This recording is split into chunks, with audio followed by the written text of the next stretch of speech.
Bonjour, voici ce qui a retenu notre attention dans les dernières nouvelles ou qui nous a carrément fait dire « Ben voyons donc, tabarnak! » Vos nouvelles commencent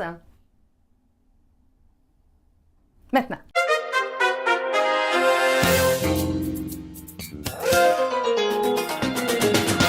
Pas une semaine ne se passe sans que Donald Trump se mette un pied dans la bouche.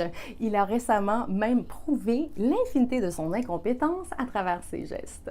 Alors qu'il se rendait à Porto Rico pour visiter les victimes de l'ouragan Maria, il n'a rien trouvé de mieux à faire que de leur lancer des rouleaux de papier essuie-tout. Ce qui nous fait presque regretter qu'il n'ait pas été en fonction durant Katrina, puisqu'il aurait pu aller visiter les victimes et leur lancer des Swim-Aid ou encore aller voir les victimes des feux de forêt en Californie et leur apporter des guimauves. Grande nouvelle, les femmes pourront enfin conduire en Arabie Saoudite. Cette belle nouvelle a été accueillie avec un chaleureux enthousiasme partout à travers la planète.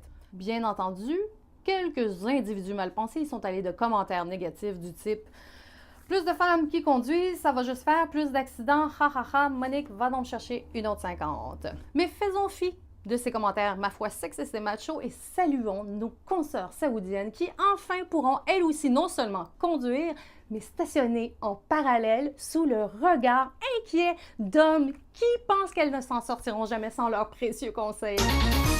Adidas a créé tout un émoi en faisant appel à un mannequin qui ne se rase pas les jambes. Si certains ont salué le geste, d'autres y sont allés de commentaires négatifs, le mot « dégueulasse » étant celui qui a été le plus utilisé et le plus populaire pour décrire la poilue du mollet.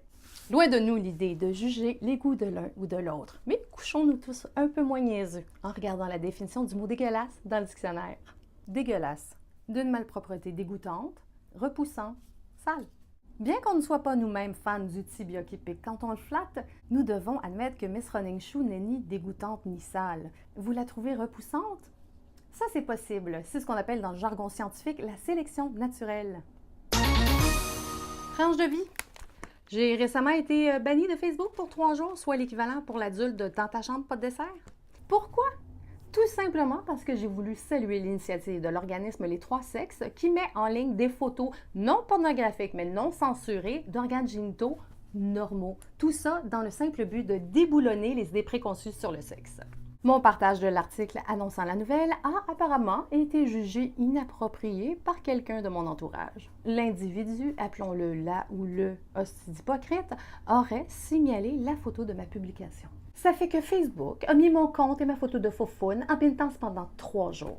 Et ça, je trouve ça excessivement injuste et hypocrite. Facebook, t'as aucun problème à partager des photos comme ça? Comme ça? Et même comme ça. 3 jours, sérieux. C'est parce que c'est toi qui as commencé. Alors voilà, n'oubliez pas de nous suivre sur YouTube, Facebook, Instagram, tant que c'est pas sur la rue, tard le soir, parce que ça nous fait juste peur.